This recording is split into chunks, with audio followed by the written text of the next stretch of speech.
Then, thud, thud, the others were tackled too. The group surrounded us, flashlights sweeping over everyone. I saw a familiar face and shouted, "Captain Nam! It's Turnman, let me go." It was indeed Captain Hongvan Nam. He shone his light on me, laughing angrily. "You again?" I thought they were chasing someone else. Turns out they were fighting over unevenly split money. "How does Le Kik put up with you?" He waved and the police released me, arresting the others and giving me a ride back in their van. Earlier that day, Minh Phi, unable to withstand the pressure, had confessed everything, leading to the police's ambush that night. It turned out Minh Phi's wife died a week ago. He took her body to Phek Tan for the ghost marriage with Mr. T Than's family. After receiving the money, his gambling addiction flared, and he lost it all at a Long Than casino. Broke after selling his wife, a man calling himself Brother Kayet approached him, offering a big reward for a small task. The task was simple: hold another event in Phek village. Brother Kayet arranged for 2 coffins to be brought, posing as a ghost marriage, and during the feast, strangers delivered condolence money.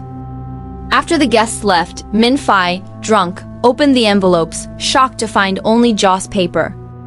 Then Brother Kayet appeared. "Did your relatives see the money being delivered?" Seeing Minh Phi nod, Kayet smiled, satisfied. "Remember, if anyone asks, say they were friends from all over. The total condolence money is 240 million. Take it to the bank later." Minh Phi mustered the courage to ask, "But where's the real money?" Kayet signaled to open the coffin. Minh Phi did, seeing it filled with cash and swallowed hard. "Split it into 10 parts, open accounts at 10 different banks, deposit the money. Password is today's date," Kayet instructed before leaving. "Finish this and I'll contact you. If you mess up, Minh Phi, cowardly his whole life, didn't dare disobey, watching Kayet and his men take one coffin, leaving the other full of cash. But on the way to deposit the first sum on Provincial Road 769, Minh Phi was robbed. This tactic is like... I hesitated and now I'm finished. Money laundering. The dirty money passed through like this becomes clean with a source. Without the robbery, we'd only trace it to Minh Phi's accounts, the scapegoat. Nam mused. The coffin taken away might be part of a deal. The 240 million was to buy what was inside. The police officer taking notes nodded. Exactly. Minh Phi said the 2 coffins were brought by 2 different groups. What about the joss paper in the envelopes?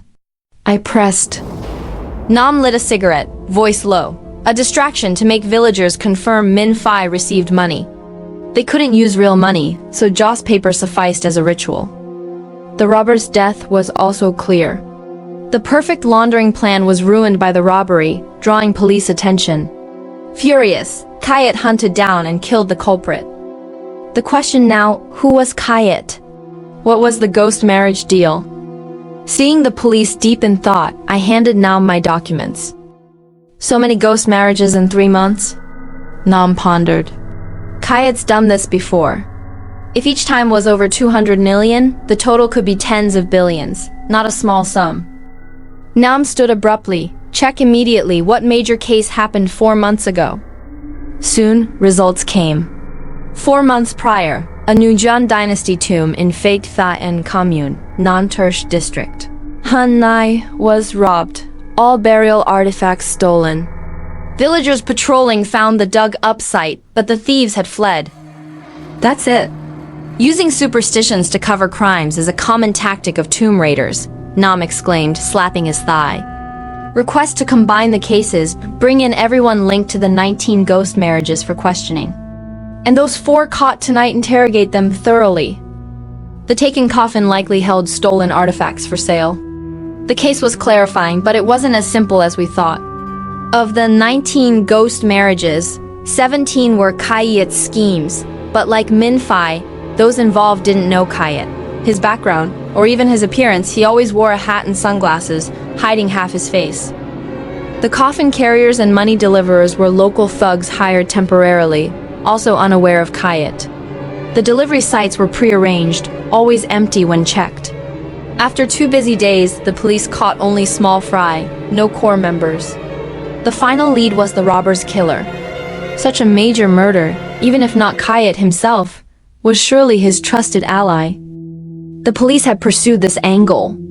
Though the motel owner neglected to record the killer's ID, and the old motel lacked cameras, they found fingerprints on the door handle. After cross-checking excluding the owner and robber, they identified the third set Jivin Kayet, a fugitive criminal.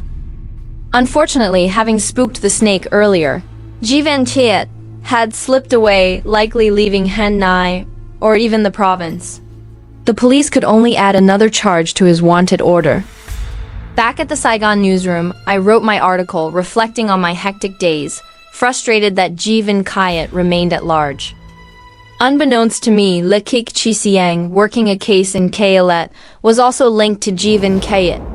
And one day in the future, I would face him directly. This case was merely a prelude to greater mysteries. Thank you, dear listeners, for tuning in.